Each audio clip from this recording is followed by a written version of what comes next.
Hi, and welcome to another edition of the Winner Circle Sports Betting Podcast. I'm Ross Benjamin, as always, joined, I should say, by my co-host, Chip Chirimbes out of Las Vegas, Nevada. Chip, how are you today? I'm just wonderful. We keep trotting along day in and day out, and we got a big NFL playoff weekend. I can't wait. You got a It's only game of the less year than going. 24 hours away now. You got a game of the year going, I understand. I do on Sunday, a big time game, an early game between the Browns and the Chiefs. And these don't come very often, but this is my playoff game of the year right here. And we're coming off a 5-1 NFL weekend last weekend. So I'm very confident. We hit both best bets Saturday and Sunday. Looking for more this weekend.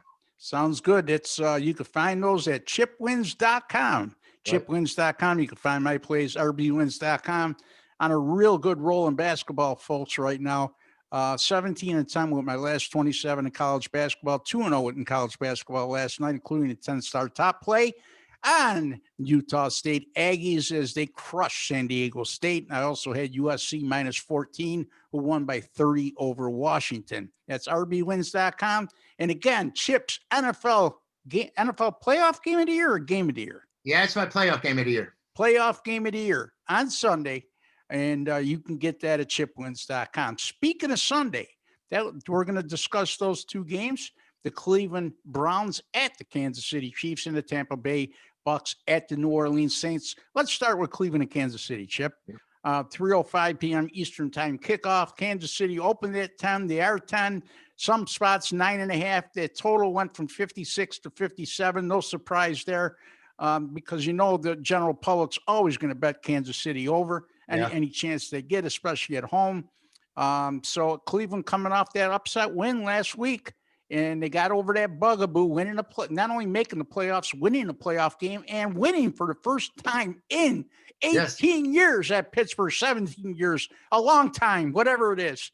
So what's your thoughts initially here, Chip? Well, it was great to see the Browns win. Of course, we had it as our strongest play the entire weekend. It was a great way to close out Sunday night.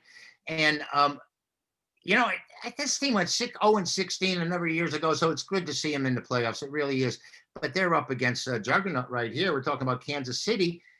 14-2 on the year. But, Ross, I think they failed to cover 7 of their last 8 games. Yeah. They just seem to be able to coast along and turn it on when they need it. Number one offense in the NFL, Kansas City Chiefs, 416 yards a game, 303 passing. We know who's behind all that Mahomes guy. But, this Cleveland team has had a great run this year. They're 12-5. Number 3 in the NFL in rushing, Ross. They're averaging 148 yards a game. But, they've struggled against the AFC. They've only, in the conference, they're 3-12 in their last 15. And they're 4-11 on the road. But the Chiefs just haven't been able to cover a number anywhere. They have a double-digit number here. I'm going to leave that up in the air for you because I think the way to go here was this high number and the fact that the Browns have to have a mindset. Wouldn't you think that they have to control the ball on the ground? I mean, they've scored over 44 times this year. We've seen that potential. I mean, but they were up 28-0 before they even blew their nose on against Pittsburgh. Kansas City, in spite of all these points they score after a loss at home, 12-2-1 to the under. They gather themselves together and they say, let's go back to fundamentals. Let's go back to basics. Let's just win the game. And that's what I think this game is at with the Chiefs. Say that again, Chip. What is that over and under trend? What's that? It's 12-3-1 after a loss at home. After a loss at home, which they finished the regular season with a loss against the Chargers, and that was a Kansas City team at that time that was sitting all their key players. But in any event, that's a good trend. Here's the thing. What I have to ask you, I think it's been 8 straight games now, if not 7. Kansas City has won games by 1 possession or less, 8 points or less. Now they're a double-digit favorite in a postseason game against a team coming off a win the week before. And you could say they're a confident bunch, Cleveland. They won that game pretty decisively. And, the difference to me, Chip, between Cleveland's running game and Baltimore's running game is one thing, Lamar Jackson. Yeah. You take him out of the equation, and like I told you a million times, Derrick Henry might be the best back in football. Yeah. If he's not the best, he's one of the best.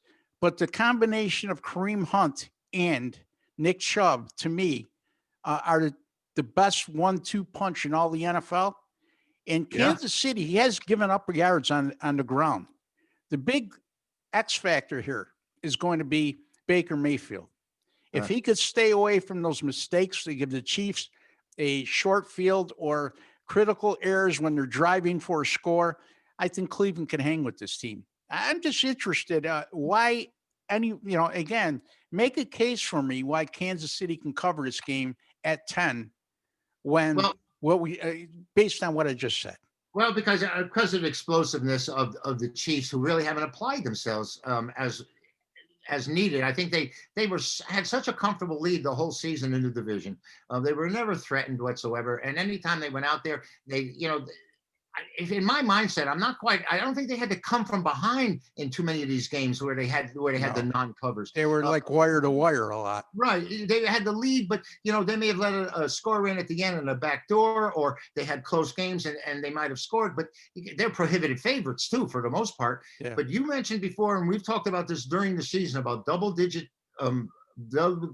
dogs during the playoffs are a different animal. And that would be probably a negative for the Chiefs.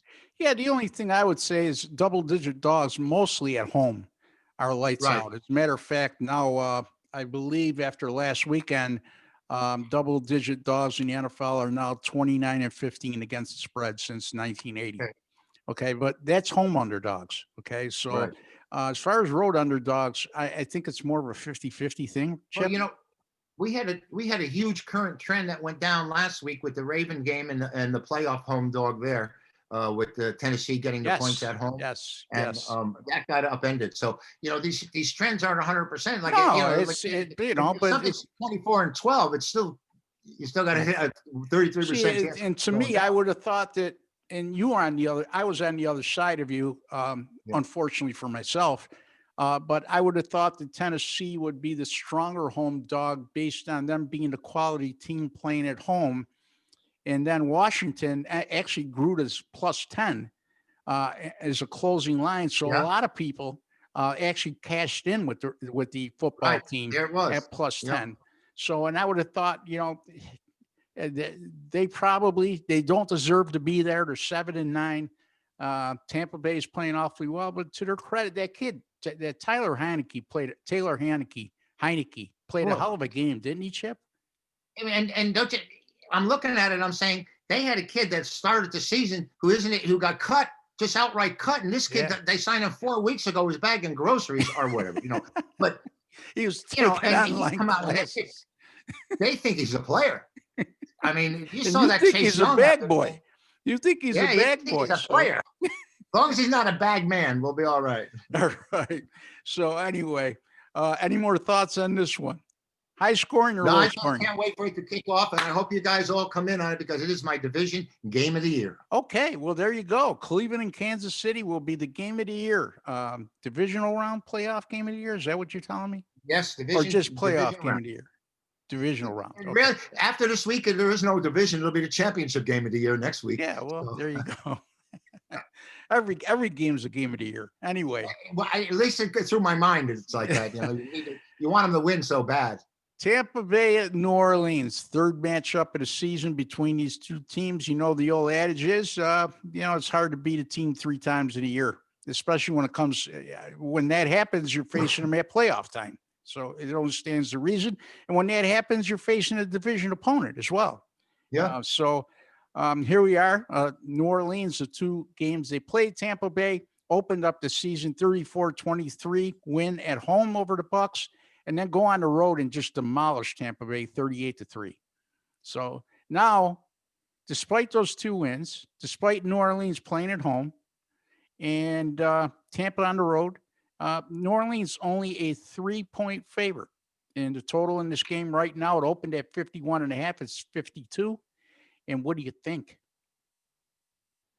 I think it is hard to beat a team 3 times in one season, but it has happened. It does happen, and a hat trick is not all that unusual. Tampa Bay 12-5. It's been all Tom Brady. They have no running game. They're last in the league, I think, with 81 yards a game on the ground. The Saints have they both average about the same amount of total yards, Ross, but the Saints have a little bit more balance. And you know, they need it because Drew Brees we've talked about this time and again, just doesn't have the same kind of zip or velocity on the ball, or even to get it downfield for the long plays. Whereas Brady seems to have been rejuvenated. I mean, Ross, I don't think he throws that long pass either. But he's a little bit more effective, I think, Yeah, so he's far. still got more juice on his arm than Breeze Yeah, does. yeah, and Tampa has, though they've lost to this team twice, and by the way, I heard today on ESPN by the biggest margin of any two teams that are meeting for the third time in any single NFL season. Tampa Bay 0-5 the last 5 times they met. That's against the number, but they're 16-5 the last 21 times as a dog on the road. Yeah. But remember, a lot of that was without Brady. They've only been there this season, and they weren't underdogs all that often. No. So I don't know how much effectiveness or how much onus you can put onto that. You know that. I believe they were only a dog twice this year, if I'm not mistaken. But well, there you go. So that's all. You had Jameis Winston there, and it just seemed like any time I played Tampa Bay, they were getting beat in the past. I don't know.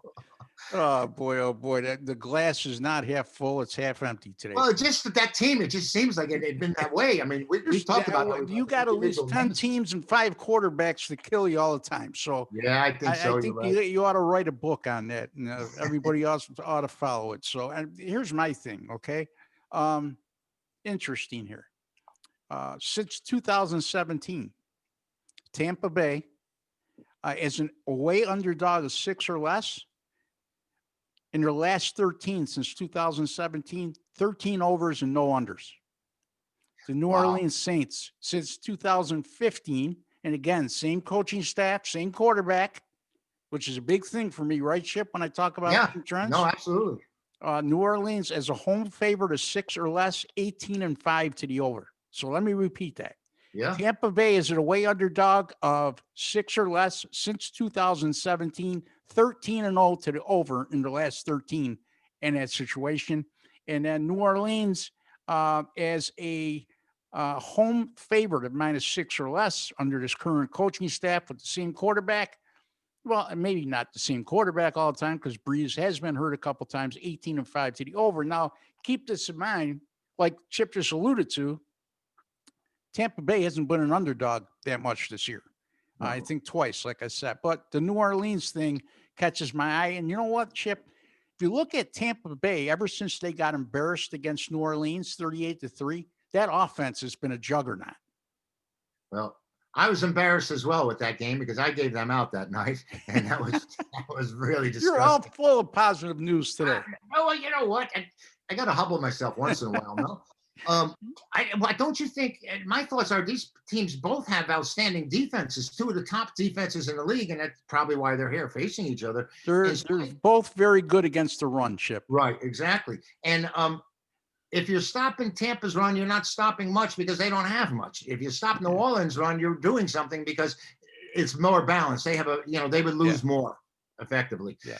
So it's a tough call with the total here.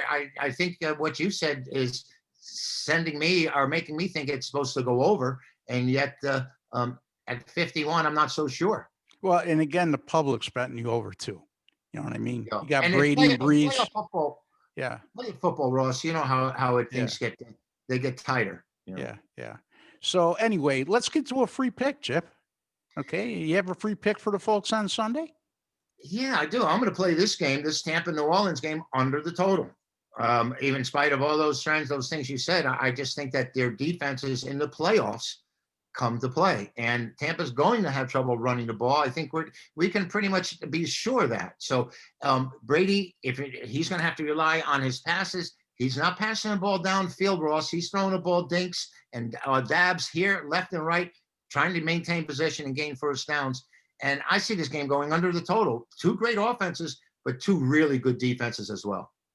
Yeah, and I'm going to side with New Orleans in this game. I know it's a risky play when you look and say, why are they only -3 and they beat them twice already? Yeah. Not only beat them twice, they beat them by double-digit margin.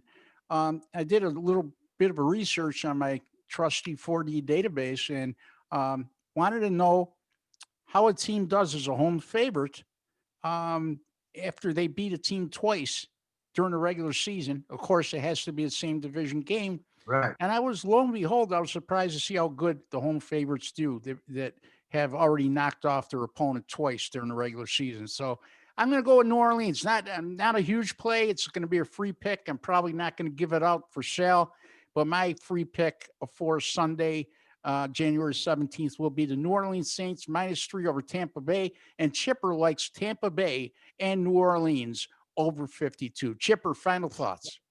Actually, it was under 52. Under 52. I was Right. thinking, yes. So That's right. And listen, it's back to be back on the air with you. I'm enjoying the interaction, and football's here, and just keep on trucking. always a pleasure, Chip. And again, folks, Chip has his divisional round game of the year going on Sunday in the Cleveland, Kansas City game. I'll have 4 to 5 big plays in the NFL. And again, my college basketball, red hot, folks. Full slate of college basketball tomorrow. I'm sure to have stuff up for then. And 3 to 5 plays in college basketball. RBWins.com, ChipWins.com. That's where you'll find the best picks in the country. ChipWins.com, RBWins.com. Be sure to subscribe if you haven't already to our YouTube channel. Give us a like at the end of the video. We'd deeply appreciate it. For Ross Benjamin and Chip Chirimbes, we'd like to wish you all a very happy weekend and also make a lot of money. Till the next time, we'll see you.